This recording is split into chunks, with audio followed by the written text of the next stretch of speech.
বিসমিল্লাহির রহমানির রহিম। আসসালামু আলাইকুম ওয়া রাহমাতুল্লাহি ওয়া বারাকাতুহু। আজকে আমরা টেন্স সম্পর্কে জানব। টেন্সের বাংলা অর্থ হচ্ছে ক্রিয়ার কাল। ক্রিয়া বলতে আমরা বুঝি ভার্ব, আর ভার্ব বলতে আমরা বুঝি যে শব্দ দিয়ে কোনো কাজ করা বা কর্ম সম্পাদন করা বোঝায় তাকে ভার্ব বলে। আর কাল বলতে আমরা বুঝি গতকাল, আজকাল বা আজ এবং আগামীকাল, যেগুলোকে আমরা বইয়ের ভাষায় বলি অতীতকাল, বর্তমানকাল এবং ভবিষ্যৎকাল। তাহলে টেন্সের বাংলা অর্থ হচ্ছে ক্রিয়ার কাল। ক্রিয়ার কাল বলতে আমরা বুঝি কাল মানে হচ্ছে সময়, ক্রিয়া মানে হচ্ছে ভার্ব। সময় এবং ভার্বের মাঝখানে যে সুসম্পর্ক সেটাকে বলা হয় টেন্স। তো আমরা এখন জানব ভার্ব এবং ক্রিয়া, তার সাথে সময় বা কালের যে সম্পর্ক, এই সম্পর্কটুকু আমরা এখন জানার চেষ্টা করব। এই সম্পর্কটুকু জানতে গেলে আমাদের প্রথমে জানতে হবে বাংলা এবং ইংরেজি বাক্যের গঠন। আমরা খুব ভালো করে জানি প্রতিটা বাংলা বাক্যের গঠন হলো subject plus object plus verb, এবং প্রতিটা ইংরেজি বাক্যের গঠন হচ্ছে subject plus verb plus object.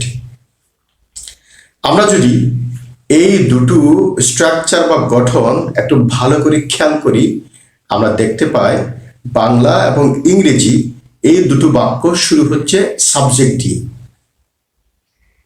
এবং এই দুটো বাক্যের ভার্বটা বাংলা বাক্যের মধ্যে ভার্ব হচ্ছে একেবারে বাক্যের শেষে, আর ইংরেজি বাক্যের মধ্যে ভার্ব হচ্ছে সাবজেক্টের ঠিক পরে।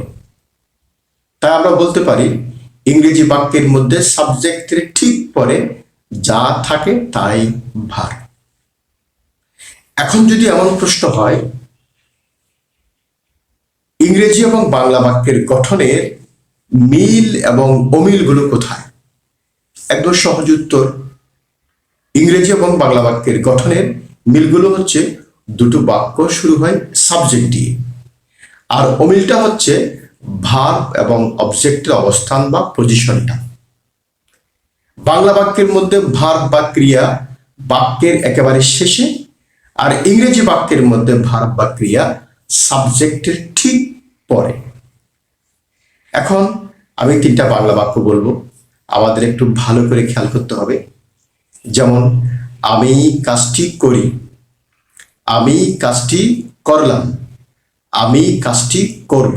এই যে তিনটা বাক্য বললাম, তিনটা বাংলা বাক্য, আর বাংলা বাক্যের গঠন হচ্ছে subject plus object plus verb. তাহলে কি দাঁড়ালো, এই তিনটি বাক্য নিঃসন্দেহে একই বাক্য না? আমি কাজটি করি, আমি কাজটি করলাম, আমি কাজটি করব, ভিন্ন ভিন্ন বাক্য। এই বাক্যগুলোকে যদি আমরা একটু ভালো করে খেয়াল করি তাহলে দেখতে পাই আমি সবগুলো সাবজেক্ট, কাজটি সবগুলো অবজেক্ট, করি, করলাম, করব হচ্ছে ভার্ব বা ক্রিয়া। এই তিনটি বাক্যের মধ্যে সাবজেক্ট এবং অবজেক্ট, আমি কাজটি, আমি কাজটি, আমি কাজটি, সাবজেক্ট এবং অবজেক্টের কোনো পরিবর্তন হয়নি। অর্থাৎ টেন্সের ক্ষেত্রে আমরা একটি বাক্যের মধ্যে, সেটা বাংলা বাক্য হোক আর ইংরেজি বাক্য হোক, সাবজেক্ট এবং অবজেক্টের কোনো পরিবর্তন হয় না। পক্ষান্তরে শেষের যে শব্দটা, ওয়ার্ডটা, ওইটা হচ্ছে করি, করলাম, করব, এটা হচ্ছে ভার্ব। এগুলো কিন্তু পরিবর্তন হয়েছে, একবার করি হলো, একবার করলাম হলো, একবার করব হলো। এই যে ভার্বের পরিবর্তন হয়েছে, এই ভার্বের পরিবর্তনটা কেন হয়েছে সেটা আমাদের জানা খুবই জরুরি। অর্থাৎ কেন করলাম হলো, কেন করব হলো, কেন করি হলো, আমরা এখন এই ভার্বের পরিবর্তনটা জানবো। এখন প্রশ্ন আসতে পারে তাহলে এই ভার্বের পরিবর্তনটা কেন হয়েছে? উত্তর সহজ একদম, এই ভার্বের পরিবর্তনটা হয়েছে সময়ের কারণে। যেমন আমি কাজটি করি, সেটা আজকের ঘটনা বা বর্তমানের কোনো কাজ। আমি কাজটি করলাম, সেটা হচ্ছে অতীতকালের কাজ। আমি কাজটি করব, সেটা হচ্ছে ভবিষ্যৎকালের কাজ। তাহলে এই যে ক্রিয়ার যে পরিবর্তন, এই যে ক্রিয়ার পরিবর্তনগুলো হয়েছে সময় বা কালের কারণে। আমি যদি বলি আমি গতকালকে কাজটি করলাম, তাহলে বাক্যটা হয়ে গেছে করলাম এবং গতকাল মিলে গেছে। যদি এমনটা বলি আমি আগামীকালকে কাজটি করলাম অথবা আমি গতকালকে কাজটি করব, এই দুটো বাক্য কিন্তু সার্থক বাক্য হয়নি, কারণ এই দুটো বাক্যের মধ্যে ক্রিয়া এবং কাল দুটো একসাথে সমন্বয় করে চলতে পারে নাই। যে বাক্যের মধ্যে ক্রিয়া এবং কাল দুটো একসঙ্গে সমন্বয় করে চলতে পারবে না, সেটা কখনো সার্থক বাক্য হতে পারে না। তাই আমরা আজকে টেন্সকে আমরা আবার নতুনভাবে সংজ্ঞায়িত করব।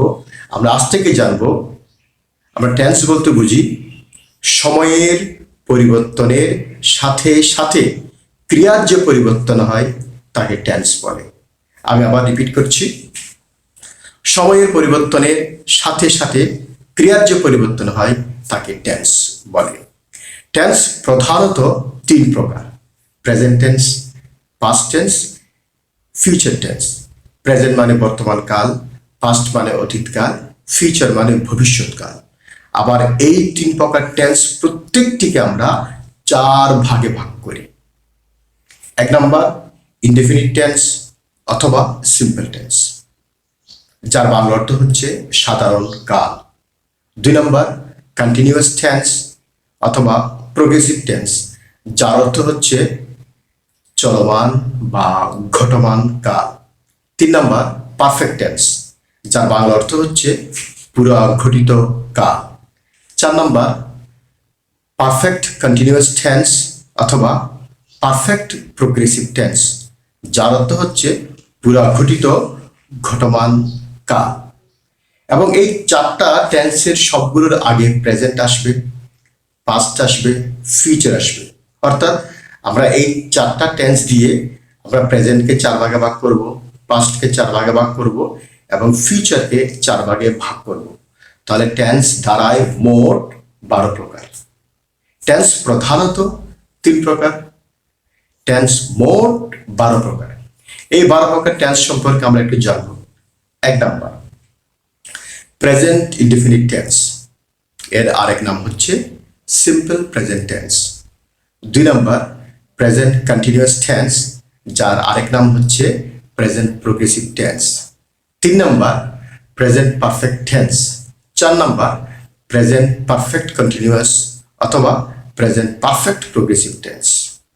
পাঁচ নাম্বার পাস্ট ইনডেফিনিট টেন্স, যার আরেক নাম হচ্ছে সিম্পল পাস্ট টেন্স। ছয় নাম্বার পাস্ট কন্টিনিউয়াস টেন্স অথবা পাস্ট প্রোগ্রেসিভ টেন্স। সাত নাম্বার পাস্ট পারফেক্ট টেন্স। আট number past perfect continuous tense অথবা পাস্ট পারফেক্ট প্রোগ্রেসিভ টেন্স। নয় নাম্বার ফিউচার ইনডেফিনিট টেন্স অথবা সিম্পল ফিউচার টেন্স। 10 নম্বর ফিউচার কন্টিনিউয়াস টেন্স অথবা future progressive tense. 11 নম্বর future perfect tense. 12 নম্বর future perfect continuous tense অথবা future perfect progressive tense. তাহলে আমরা কি শিখলাম? আমরা শিখেছি টেন্স প্রধানত 3 প্রকার এবং টেন্স মোট হচ্ছে 12 প্রকার। এই 12 প্রকার টেন্সের প্রত্যেকটির 4টি করে ফর্ম আছে। অর্থাৎ আমরা একটি বাক্যের ক্রিয়ার পরিবর্তন না করে আমরা ওই বাক্যটিকে 4 রকম করে বলতে পারি।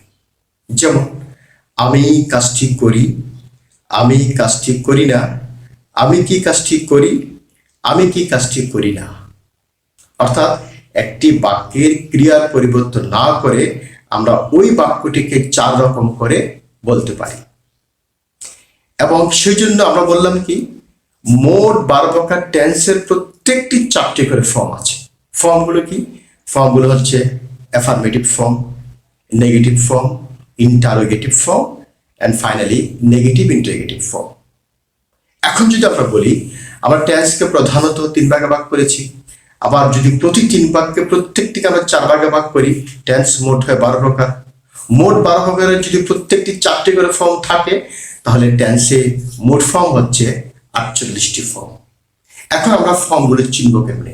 এই ফর্মগুলো বাংলায় যেমনি আছে ঠিক তেমনি ইংলিশেও আছে। আমরা প্রথমে বাংলায় চিনব।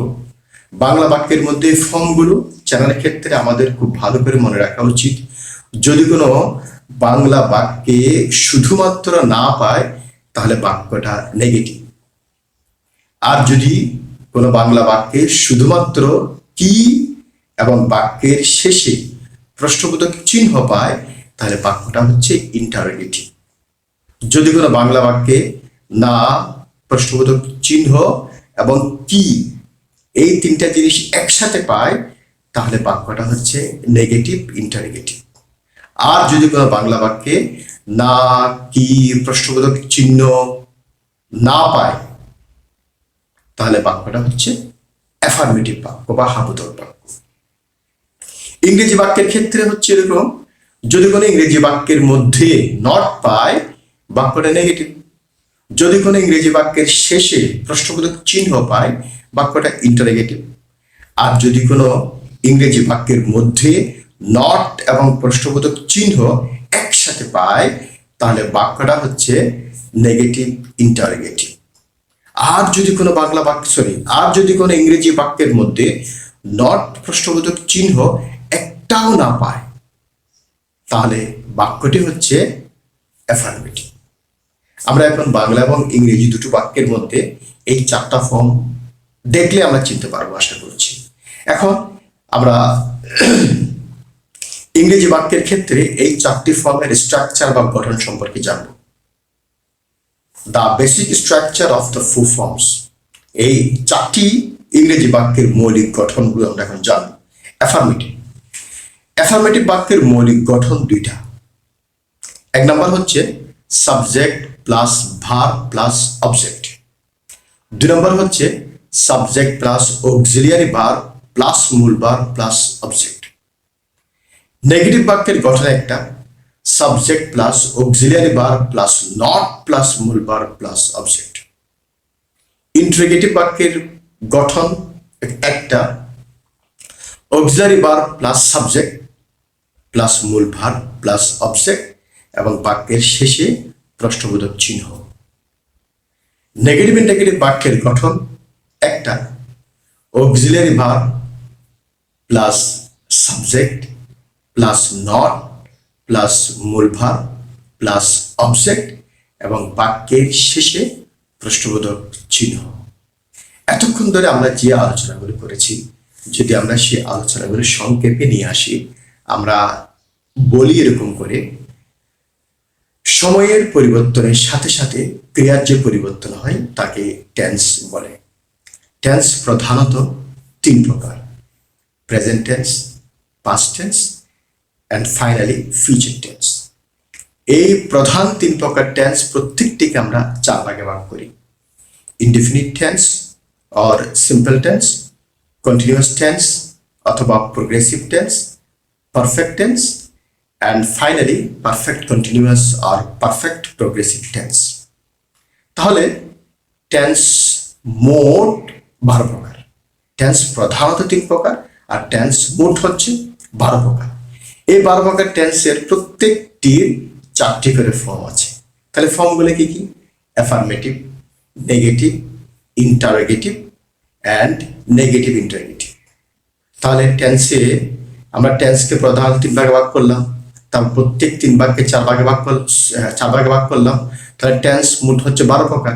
এই 12 প্রকার টেন্সের প্রত্যেকটি 4টি করে ফর্ম আছে। তাহলে টেন্সের মোট ফর্ম হচ্ছে 48টি। এই 48টি ফর্ম আমাদের খুব ভালো করে জানতে হবে, আয়ত্ত করতে হবে, যদি আমরা ইংরেজিতে ভালো কিছু করতে চাই। Thank you very much for watching my